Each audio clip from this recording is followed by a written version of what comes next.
Yesu ashimwe, mwaramutse neza, igitondo kiza ku nshuti z'umusaraba.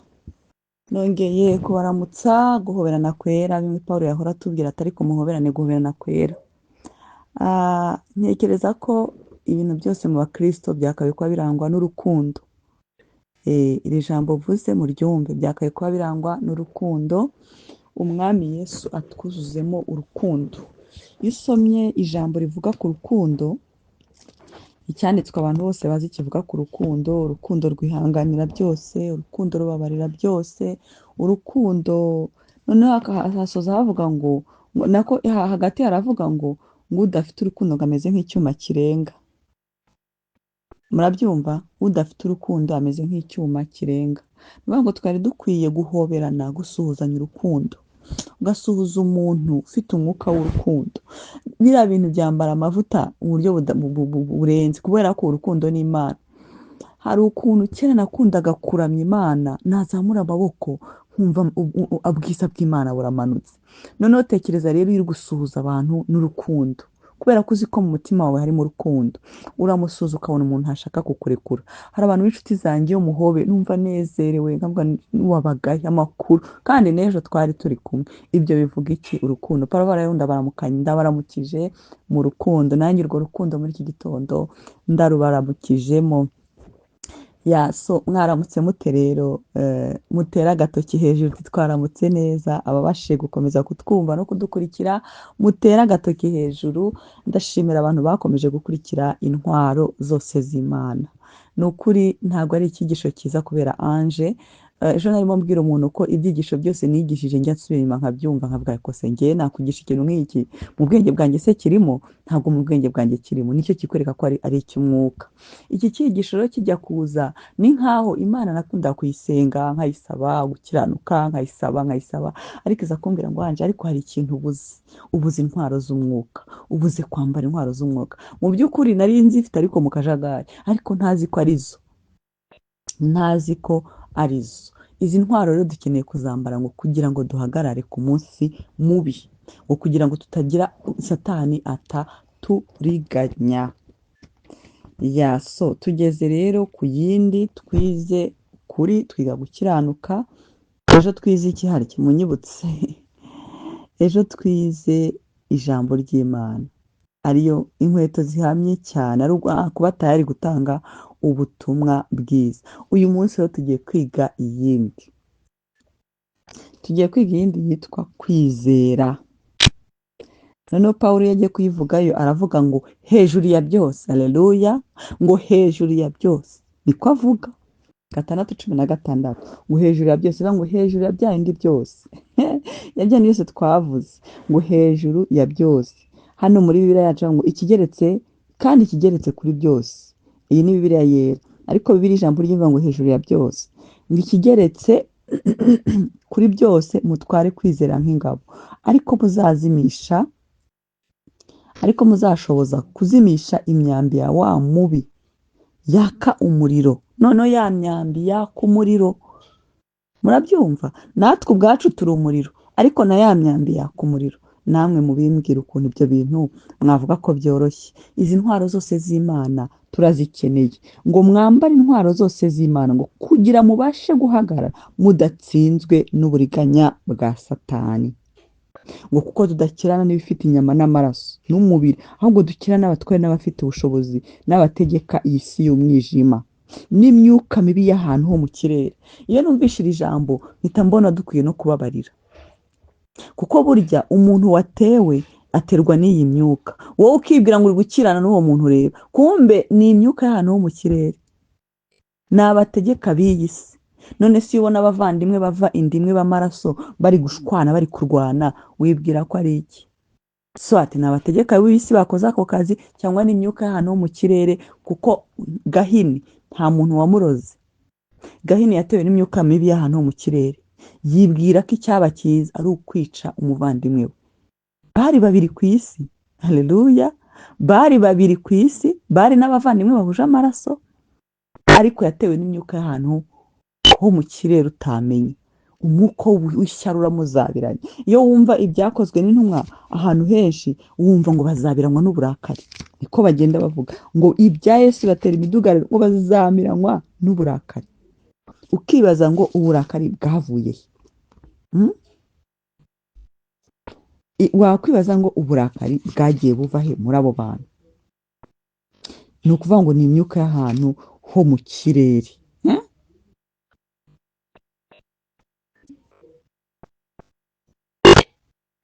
Muranyumva? Ngo bazabiranywa n'uburakari. Wavuga ngo byavuye ni imyuka y'ahantu ho mu kirere itera abantu. So rero muri izi ntwaro zacu turi kwiga ni izidufasha kubaho tudatsindwa n'izo manza, niko nazita. Tugeze rero kuri iyi ngiyi ngo ariko rero kandi igeretse kuri icyo biri ijambo ry'Imana rikaba ariyo dukoresha ngo hejuru ya byose mutware ingabo yo kwizera ibasha kuzimya imyambi yose yaka umuriro y'umwanzi. Ariko biri rero avuga ngo kandi ikigeretse kuri icyo we yasaga yagikoze as added no, ariko biri ijambo ry'Imana rivuga ngo hejuru ya byose haleluya, yabyise hejuru ya byose. Ukuri ni kwiza, ni Kristo, gukiranuka ni byiza, gukweta inkweto ni byiza, ariko ibyo byose tugomba kubanza tukizera ngo ni ingabo niko birayabyise. Pawulo rero avuga ngo ingabo niyo ikingira umusirikare amasasu. Ingabo murayizi, le bouclier, cya kintu ubona bagenda bari kurwana, niba mubona amafilime, kuko mu buzima busanzwe njye ntaho ndakibona. Icumu ryajya kuza akagikingira gutyo, akajya akingira, urabona ko iyo myambi biza. Noneho imyambi ya Satani yo ngize yaka umuriro musinzi niba harabibonye amafilime, uko umwambi aragikingira kigahita umwambi ugakora ugafatamo ugahita ugwa, ni gutyo kandi yihuta, kandi iriya myambi iza ari myinshi, noneho ngize ari umuriro. Aleluya. Ariko niba iza ari umuriro kandi twambaye intwaro zose z'Imana, twebwe turi iki?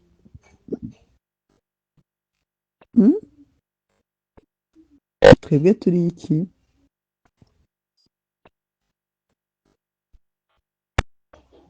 Twebwe turi iki? Ntabwo nibuka ahantu icyanditswe kiri, ariko biravuga ngo iby'abamarayika yabivuze neza. Haleluya. Ngo iby'abamarayika yabivuze neza. Mu Baheburayo ariko numva icyo cyanditswe kiri.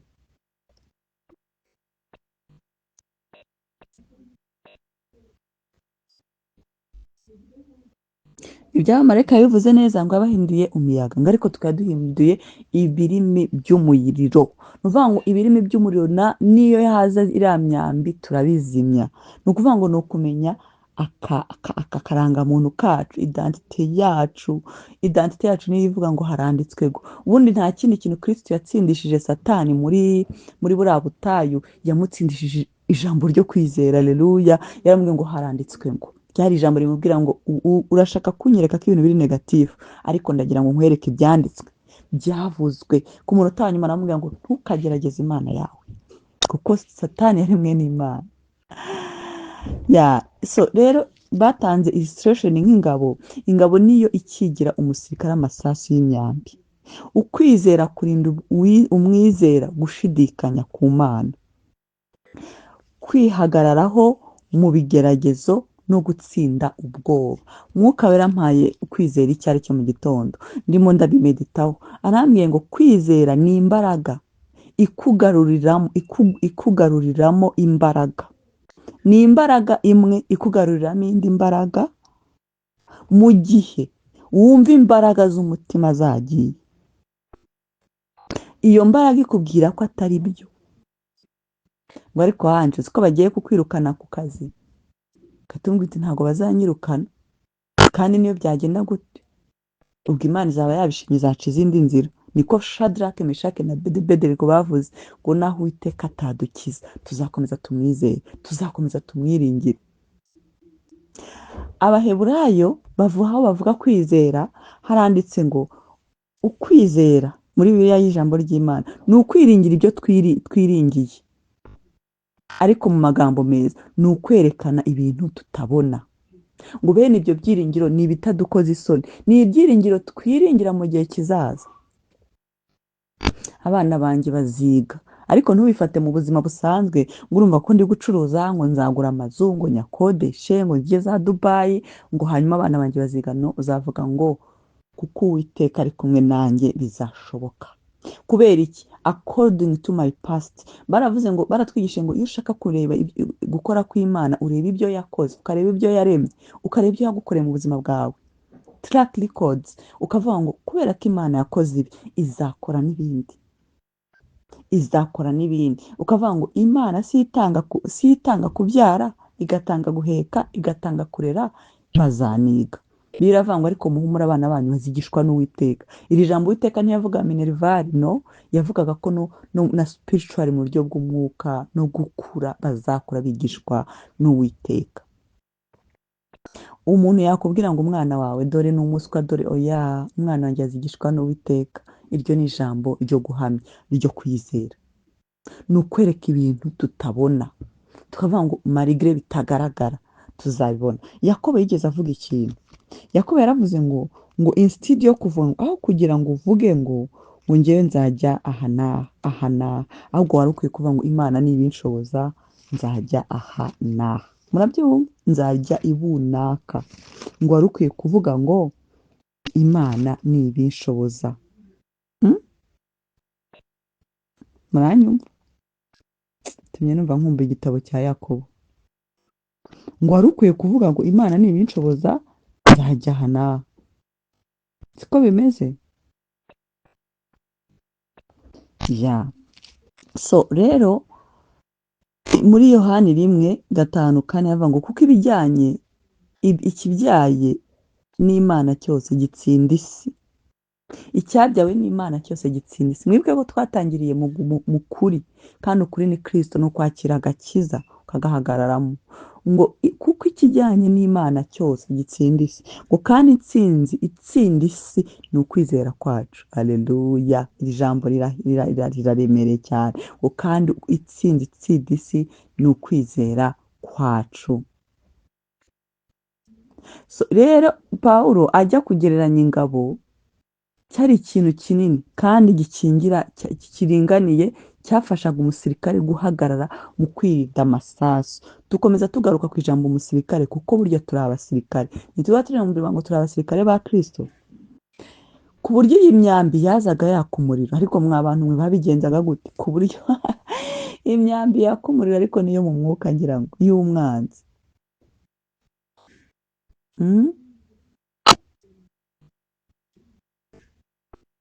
Urumva rero iyi ngabo ni ikintu cyatumaga iyo myambi yaka umuriro igeraho igahita izima, ikanahita ishwanyagurika ikagwa hasi.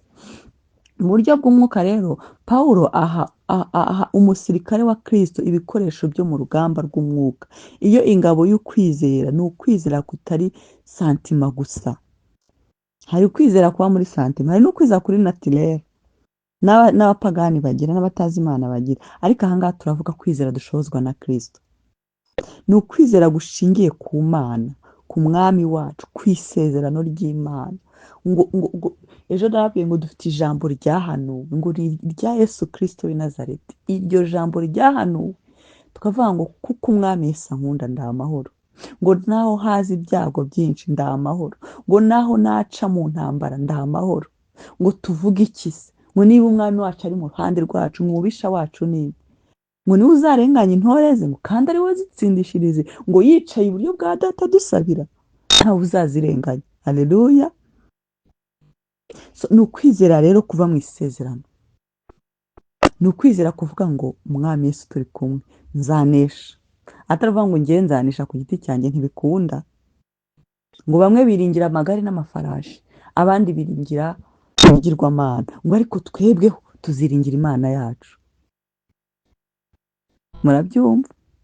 Ukwizera Eliya yakoresheje afunga ijuru ni ukwizera kwavuga ngo ngiye nahawe ubutware. Nicyo bivuga, ngiye nahawe autorite. Buriya hari ikintu maze guhishurirwa. Maze guhishurirwa ko Yesu yaravuze ngo ibyo nahawe nibyo nabahaye. Ngo Yesu yari afite ubutware ntase n'abanditsi. Ubutware Kristo yari afite nibwo yaduhaye. Bijya bingora cyane iyo mbonye nk'umuntu angiriye nabi cyangwa nshaka nko gufunga ikintu. Ndabanza nkagikorera test, nkakibaza nkavuga Mana kiriya kintu nigifunga ntabwo mbonamo nk'umuntu mubi, kuko ndabizi ko urwo rurimi ndufite. Njyewe hari igihe rwose najyaga ndeba nk'umuntu nkavuga mana uyu muntu buriya namwirukana ku kazi ariko ntabwo ndi bubikore, muha akazi nkamubwira we guide him away, muha akazi kure atunga abana be cyangwa mumvanire muri department kuko arambangamiye. Murabyumva? Erega biravuga ngo turabami n'abatambyi bazima mu isi ngo aho tuzakandagira hose hazaba hacu. Ni ukwibuka identite yacu nta kindi. Aho tuzakandagira nose niba nakandagiye ku kazi umuntu agatangira kunku gusa ntabwo twahamagara icyo turabahisha b'amahoro. Hari umuntu wigeze anyitendekaho umugore ndamureba ninjiye muri background y'ubuzima bwe mbona ni umunyabikomere numva mugiriye ubuntu. Evangeliste Pamela ndamusujije yarambwiye ngo Yesu yatugiriye imbabazi, numva mugiriye imbabazi. Ndavuga uyu muntu yashatse akuze amaze no gushaka abuze urubyaro, arandeba akabona ibyo ngibyo arabikeneye mfite. Mbese namubereye ikize, namubereye trauma. Iyo mbonye ntanezererwa kugeza n'aho mvuga inkuru akavuga ngo ngiye kubabwira ikintu kandi nta muntu wakimbwiye. Nta kindi kintu nakoze, naravuze ngo ndakubabariye. Twaje kuba inshuti turanavugana kuko naje kumwumva. Igihe cyose hakenera imbaraga z'umurengera ni igihe byabaye too much, nabwo kandi zitarimo ubugome, kuko biravuga ngo guhora ni ukwa Yesu, ni ukw'Imana niyo izi ukuntu ihora. Burya sinyanyibura kuyibwira ngo mporere.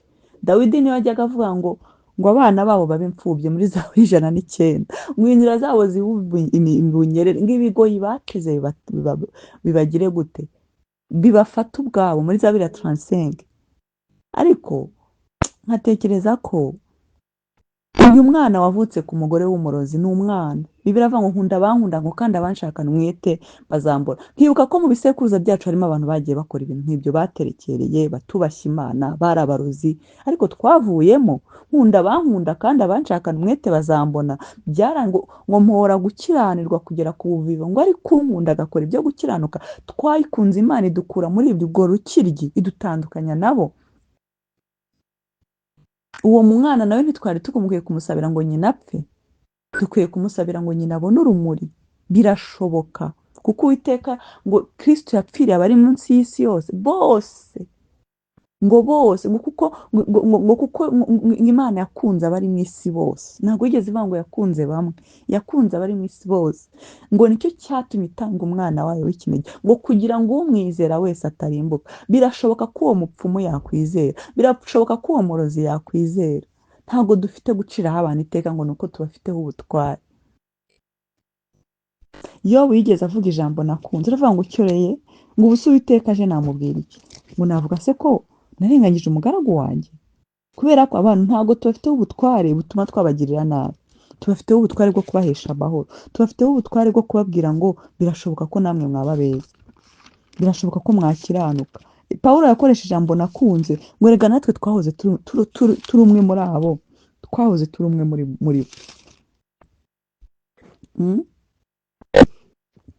Muranyumva neza? Muranyumva? Hello, muranyumva neza? Uwiteka Imana muremyi isi n'ijuru. Hano aravuga ngo Yobu ya 31:13. Aravuga ngo niba narahinyuye urubanza rw'umugaragu wanjye cyangwa urw'umuja wanjye igihe bamburanyaga, ngo none se ubwo Imana igarutse nabigenza gute? Turayifite iyo authority I know, ariko ntabwo twayabuzinga kubera ko natwe twahoze turi umwe muri abo, ngo dukora iby'ubujiji, iby'ubucucu. Ariko ngo Uwiteka umutunzi w'imbabazi, Pawulo abivuga neza ngo ubuntu bwe nibwo bwatumye mba uwo ndiwe. Ntabwo byavuye mu bwenge, ntibyavuye mu mafamiye meza twavutsemo, ntibyavuye mu mafaranga iwacu batunze cyangwa twe twatunze, ntibyavuye mu mirimo myiza twakoze. N'ubuntu bwe bwatumye tuba abo turi bo.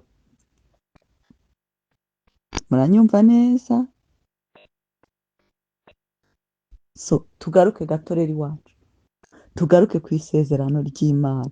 Buriya dufite imbaraga, ariko twahawe ijambo ryahanuwe. Iryo jambo ryahanuwe ryonyine niryo rizimya ya myambi ya Satani. Haleluya! Niryo rizimya ya myambi ya Satani. ngo satani aragenda abwira Yesu ngo simbuka abamarayika bawe bazabagusame.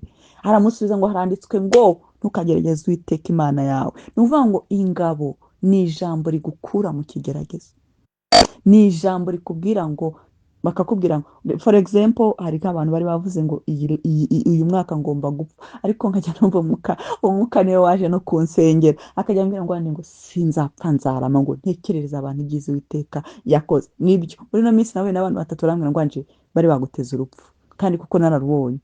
Ariko Uwiteka arambwira ngo ariko si wowe twavuganye, wavuganye n'abana b'abantu. Ninde ufite ijambo rya nyuma? Uzi ko nta muntu ufite ijambo rya nyuma ku rupfu atari Imana. Buriya hari abantu bavanga umuntu arakenyutse, it's fine abakenyutse, ariko ko abapfuye ari muto. Ariko muri Yesaya ahantu handitse ngo urupfu burya rumanuka kuko Imana yabishimye.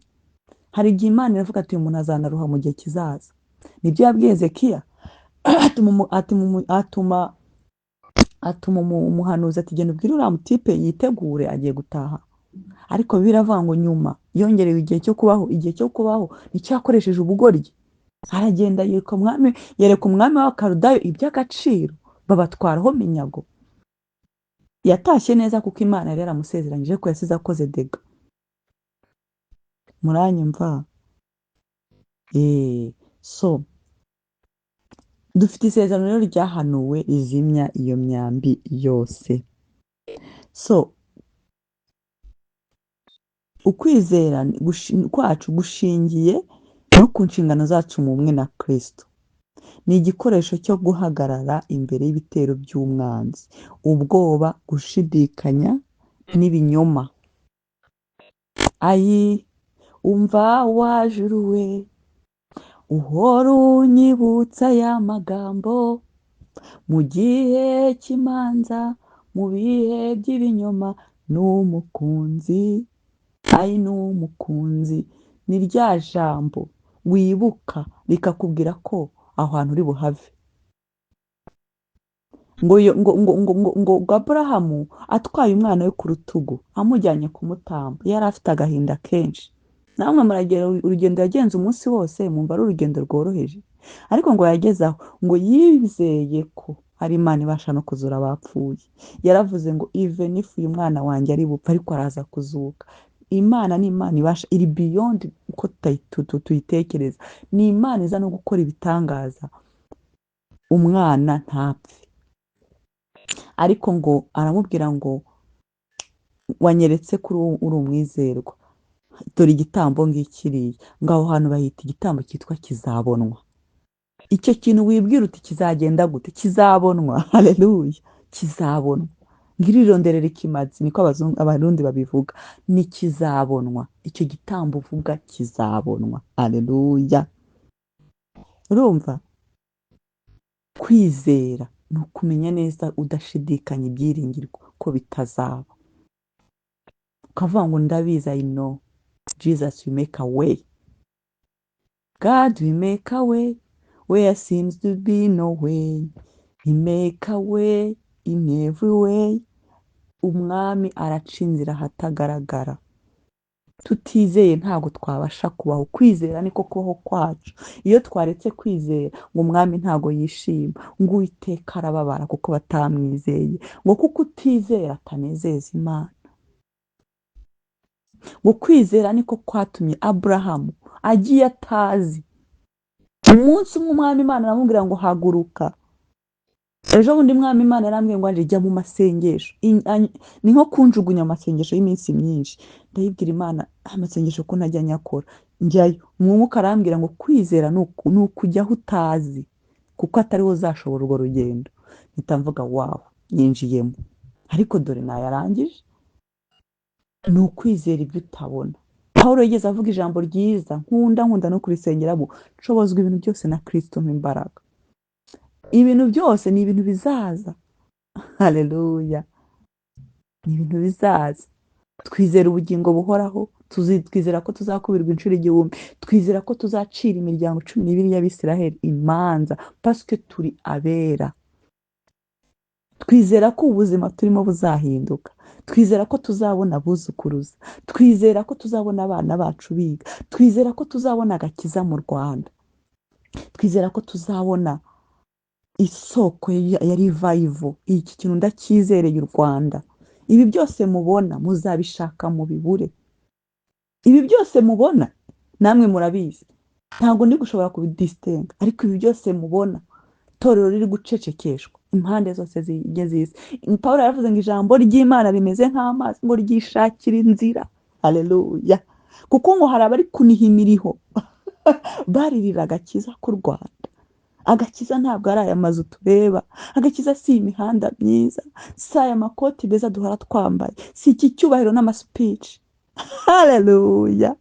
Oh, hari abantu bari kunihira u Rwanda, nanjye ndimo. Abwira umwami Imana ngo uri he? Nihisha umutima.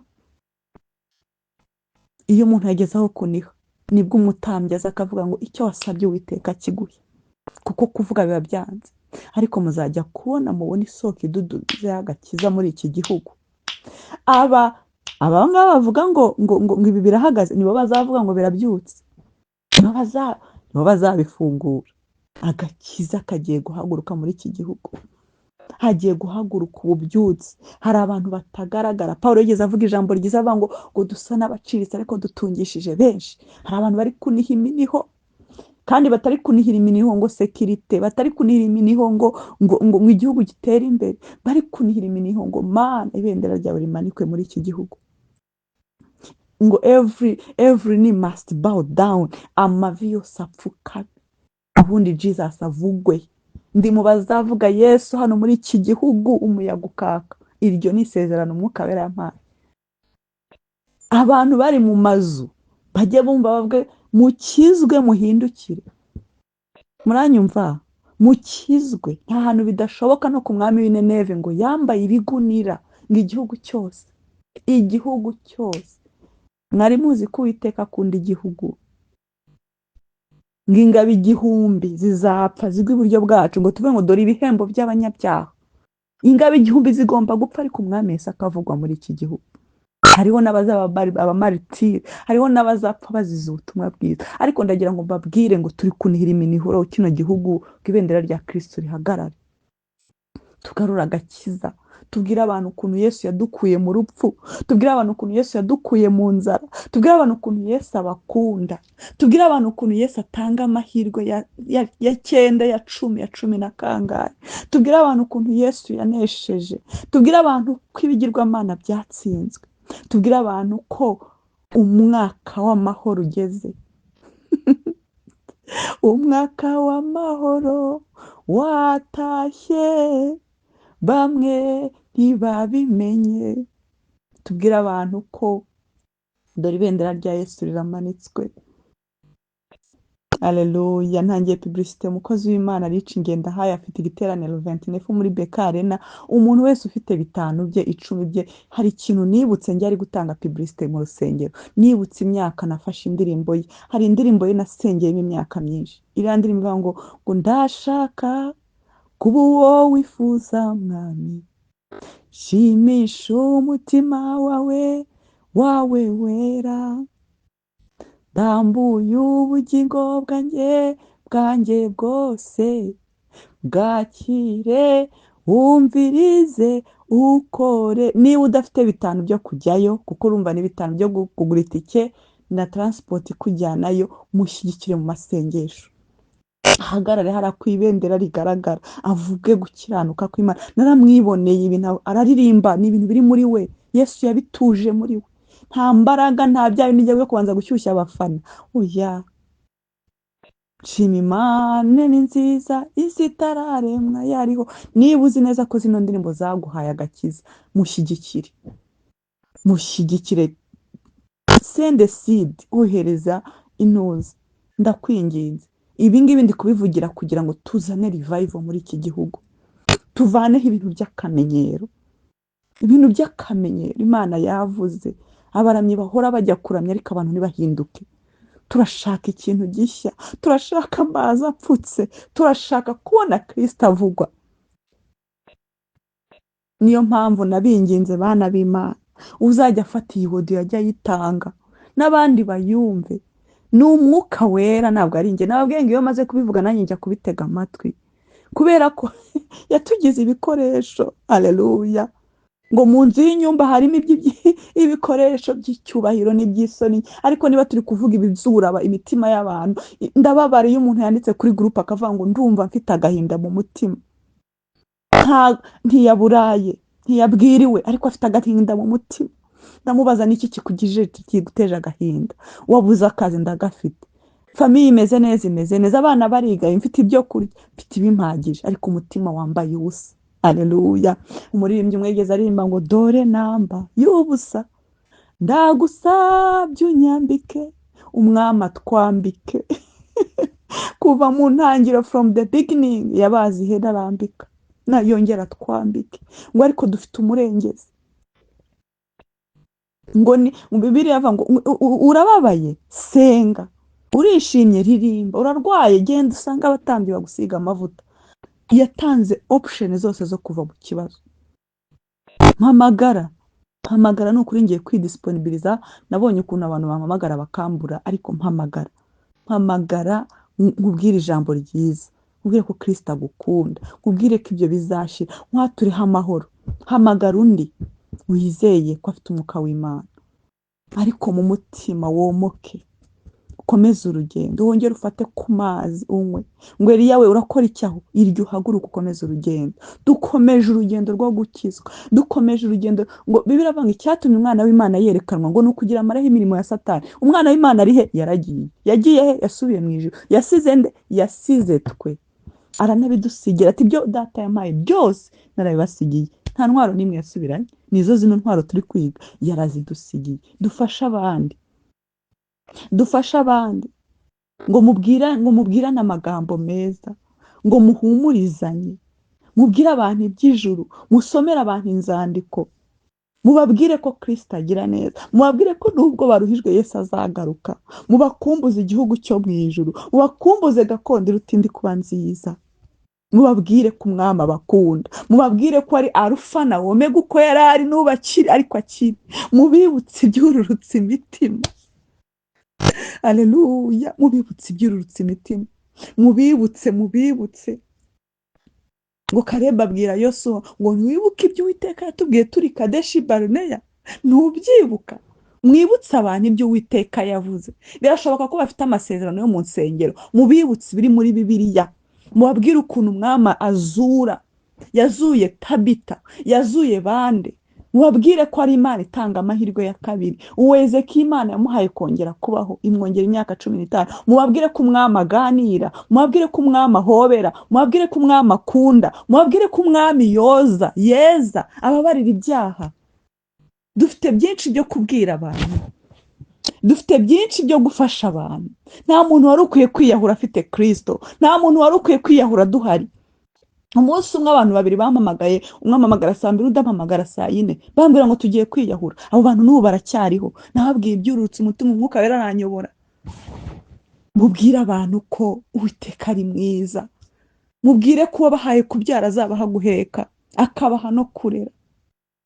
Hari abantu kuri isi batabyaye, ariko wowe warabyaye. Hari abantu badafite akazi, wowe uragafite. Hari abantu bafite amazi yo kunywa, urebye muri ya bihugu bya Eritrea nta mazi yo kunywa bafite, wowe urayafite. Hari abantu badafite security muri bihugu by'Abarabu, n'amazi ahora yaguye, doratoni ibizu bisenyutse, rimwe ushaka kugira ngo ni amafoto. My dear, wowe uraryama ugasinzira. Dufite byinshi byo kubwira abantu. Tuve muri comfort zone, duhaguruke tubwire abantu ibyururutse imitima.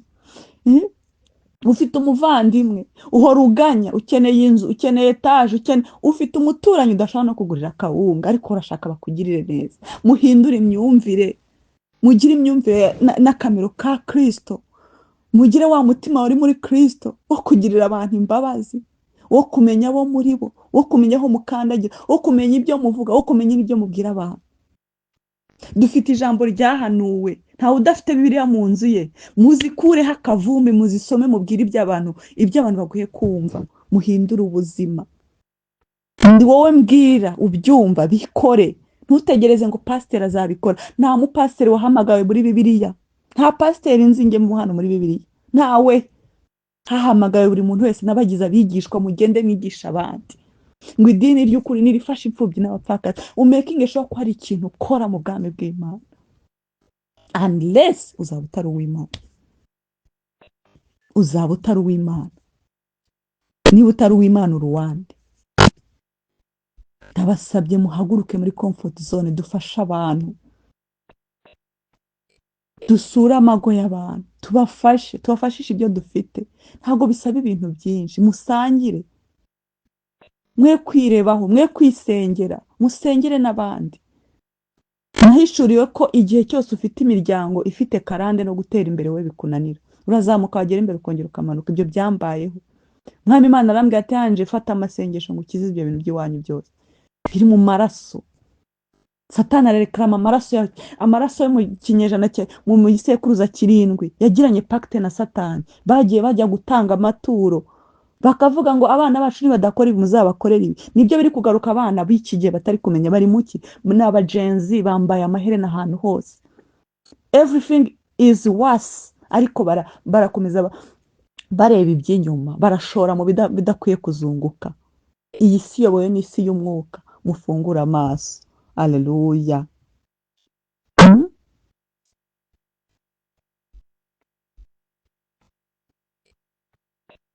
Dufite amasezerano menshi muri iyi Bibiliya ngo umukiranutsi azabeshwaho no kwizera, ngo humura, ngo ntacyo uzaba. Umwami Imana yageze abwira Yakobo ngo kuko ntazava muri iki gihugu ntagukora icyo nagusezeranyije. Ayo masezerano applicable kuri twe ni byinshi.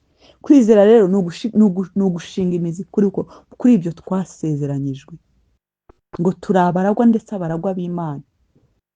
Niba hari umuntu wibuka inyigisho twizeye yitwa abaragwa, ngo turi abaragwa ndetse abaragwa b'Imana. Haleluya, haleluya. Navuze ibintu byinshi, ndagira ngo mbabwire ngo ubwoba bwo mu mutima ufite ni uko udafite kwizera. Ubwoba bw'umutima, ejo bizagenda bite? Twese bitubaho my dear. Ntugire ngo ndi kubivuga ko iyo ndi kubigisha nanjye nigiramo. Ndagira ngo nkubwire ngo ibyo byose ufite imbere yawe uzabibashwa no kwizera. First of all, ikintu kizagushoboza ijambo ry'Imana. Ugomba gusoma ijambo ry'Imana kuko niyo ngabo. Nicyo Yesu yatsindishije Satani. Ugomba kwiga gusoma ijambo ry'Imana, ugomba kuryiga, ugomba no kureba buri masezerano yose Imana yatanze. Yose kayamenye. Ugomba kugira ijambo ryo kwizera. Ni ijambo rimeze gute? Ni rya jambo ryahanuwe dufite. Mwami Yesu, ndagushimira ko meze neza, kandi ndagushimira ko nibingiye kubijyamo. Ndagushimira ko turi kumwe. Ni ijambo rifite commitment ku mutima, pana ku rurimi. Umwuka ukavuga uti ndabizi biraza kugenda neza, birakorwa gutya. Mwami umpa ubwenge, guide me, ukabikorana imbaraga. Umugabo umwe witwa Ezra ngo abonye ko bitari gusobanuka, abwira abantu bari kumwe ati dukampinge, twicare dutuze, ngo bayoboze Imana inzira n'abana babo. Kuko bageze imbere babona amayira abiri, baravuga turaca iburyo turaca ibumoso. Ngo bafata iminsi 3 bayoboza Imana inzira. Ifo kuba hambo imbere y'Imana ukayereka ko udashoboye. Iyo baza kwiyemeza guca ibumoso bari gusanga basuye aho bavuye. Ariko ngo basiyoboza Imana inzira. Uwiteka babwira icyo gukora. Umuntu ejo bundi yambwiye ikintu ati dukora iki, ndamubwira oya ndaza kubanza mbaza Imana kuko nari nzi ko icyo kintu nacyemerewe. Ntago ndi umuntu upfa kubyuka ngo nkoze iki. Mbaza Imana. Ntabwo ndi umuntu Ange byaranashize Yesu yabinkuye. Ange ngwino tujyana, oya ndabanza nkabaza Imana. Ntase ngeyo. Ariko hari umuntu mba numva ko kujyayo is fine kuko hari abantu banjye ka meme nawe urabyumva. Ugomba kugira umwanya wo kuvuga testimony. Ngewe inyigisho zanjye zose zirimo testimony, kandi biriya n'udutonyanga tw'inyanja. Hari umuntu ahaye testimony nijoro arambwira Ange waciye mu bintu byinshi, ariko ndi umuhamya. We are living testimonies. Turavuga ibyo Uwiteka yakoze. Ngo Abisiraheli ngo twiciraga ku migezi y'i Babuloni ngo tukarira twibutse iwacu. Bibukaga iki? Bibukaga ibyiza by'iwabo. Ariko ngo bakibaza ngo twarimbira Imana yacu turi mu butayu, twayirimbira gute? Ariko bibukaga ibyiza by'iwabo. Hari ibintu byiza Uwiteka yakoze. Narababwiye ngo izi mariage mubona nubwo ziba zirimo struggle, gushwana, kurwana, iyo bageze mu zabukuru baravuga ngo ni ukuri Imana yabanye natwe. Yabanye natwe kuko yarabashoboje. Pawulo mu muruho we byarangiye avuga ati ariko narinzi ibyo kwizera ibisigaye bisigiye umwami. Hari byinshi dufite byo kubwira abantu. Njya hari tesite mu nyantanga yoroshye, njya abwira abantu ukuntu nigeze nicara muri flow ya 8, esanseri zirapfa, hari muri pose, amazi umuplanta wagombaga kuza kuyatanga ntiyaza, ntabwo yari yakoze. Inyota iratwica, abantu bose inyota iratwica, hari mu gihe cy'izuba. Ngiye kubona mbwira Imana ntiwampaye amazi yo kunywa. Ngiye kubona mbona nari umubebe spirituel uri aho ngaho utereye aho utazi naho biva niyo bijya. Ngiye kubona mbona umuntu haje ari kuririmba n'akaniri, arambwira ngo wanje ngo amazi yo kunywa. Icyo ni ikintu kikwereka ko iyo usenze Imana yumva. Good, there is a God in heaven who hears all our prayer. There is a God in heaven who answers all our prayer. Wherever we pray, He hears and He answers. Yuko Mungu mbinguni asikiaye maombi yetu.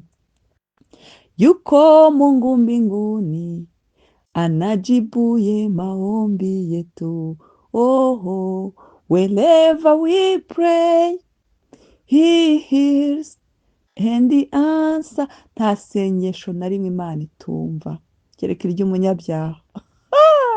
Kereka iry'umunyabyaha. Niba wiyumvamo ko ufite ibyaha imbere y'Imana, mena umutima, bwira Imana ngo mbabarira, sinzongera gukora iki. Mbabarira, uturitse umutima urire. Bwira Imana mbabarira kandi nshoboze sinzabisubiremo. Nurangiza urumva amahoro, uhita winjira muri musipiti yo kugira ngo Imana ubwo nyiriye imbabazi nkaba nkubonye nkugirireho n'umugisha. Imana nta nzika igira, ngo ibya kera ntimubyibuke, ngo irabyeza ikabigira nka sheregi. Ntabwo ivuga ngo reka manze mfate iminsi ngo ubwo nyisabye nzagaruke. Surprise, kuko wahuye n'umwami. Wagera imbere y'umwami ukavayo nta kimusabye. Yaje mwahuye, ubu nahura na perezida wacu akangendana. Mubwire abantu ibyururutsa imitima. Mubwire ko Bibiliya avuga muri Yesaya ya 40, mwami Yesu aherutse kumpa iryo jambo, ndabyibutse disera ari impaye ndi gusenga muri iyi minsi, ngo mubwire abantu ibyururutsa imitima, mubabwire ko mubabwire ko intambara zabo zirangiye, ngo nimuhumurize abantu banjye, mu buhamya muhumurize abantu banjye, mubahumurize niko Imana yanyu ivuga. Muvuge ibyururutsa imitima y'ab'i Yerusalemu, mukomere muhabwire ko intambara zaho zishize, kandi yuko gukiranirwa kwabo hakubabariwe, y'ibyaha byabo byose ko babihaniwe kabiri n'Uwiteka. Ngo nuvuga ngo mwarangije guhanwa, mwarangije no kubabarirwa, none mwahanwe kabiri. Ariko mwaranababariwe. Mubwire abo byururutsa umutima, mubwire abantu ko intambara zirangiye. Ikindi kintu wakora kugira umuryango w'abizera, shaka itorero. Niba itorero urimo ritagufasha rivemo, baza Imana ngo guide me aho nzajya gusengera. Hari amatorero y'umwuka, ndakunda icyanditswe cyane, nkunda kugisubiramo abantu, ngo Pawulo ageze ngo hari ahantu yageze mu byakozwe no mu 18, ngo arahitegeza ngo Mana yanjye aha hantu nzavuga ubutumwa gute. Ngo Yesu aramubonekera amubwira ngo humura, hari abantu banjye, ngo aho hose hari abantu banjye. Nta hantu hatari itorero ry'umwuka, nta hantu hatari itorero ry'umwuka. Hano avuga ngo aherako avayo yinjira mu nzu ngo maze Sila na Timoteyo baje bavuye i Makedoniya. Pawulo ahatwa n'ijambo ry'Imana, ahamiriza abayuda yuko Yesu ari we Kristo, ngo nabo bamugisha impaka.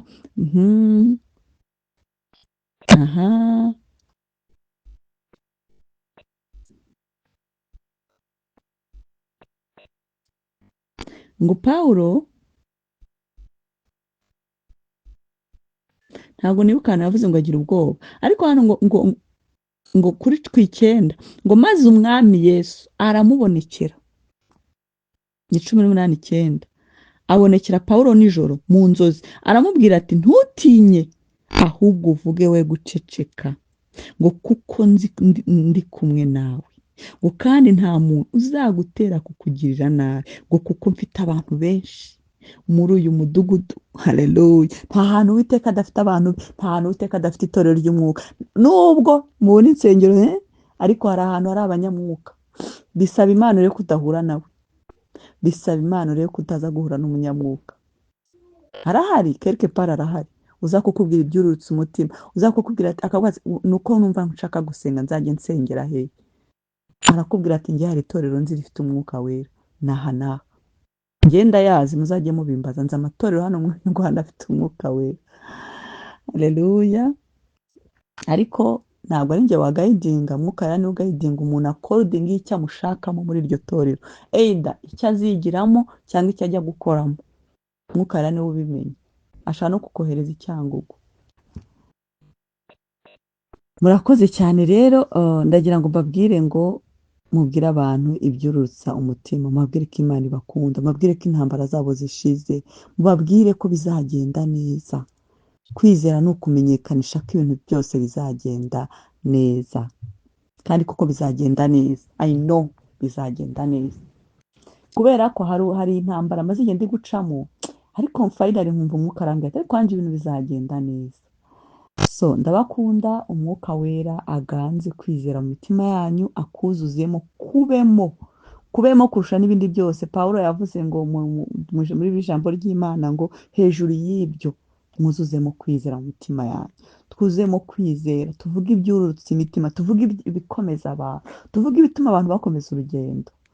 Bana b'Imana rero, Uwiteka aringaniza ahataringaniye, feva ye itubeho n'igikundiro, imihanda ducamo Uwiteka ayiringanize, ibyatuma tudahagarara neza byose bive mu nzira yacu, amagambo yacu yuzuremo ubwenge bw'Uwiteka, imitekerereze yacu ya Kristo, umwuka wera we agendane natwe. Barake na Baramu imivumo yiduhindukira umugisha. Abavuze ngo ntibazatugira neza batugirire neza. Haleluya! Baravuga ngo aribwira mu mutima ngo nubwo ntakunda Imana sinubahe n'abantu, ngo ariko kuko antitirije reka mugirire neza. Abo bose bavuze ibyo bahindukire, abatwanga badukunde. Abavuze ngo ntibazatugira neza batugirire neza. Feva n'igikundiro by'Uwiteka bitubeho. Igikundiro cy'Uwiteka kituremerere kugira ngo icyangiro kinanirwe kigende, kuko nta bwami bubiri mu nzu. Haleluya!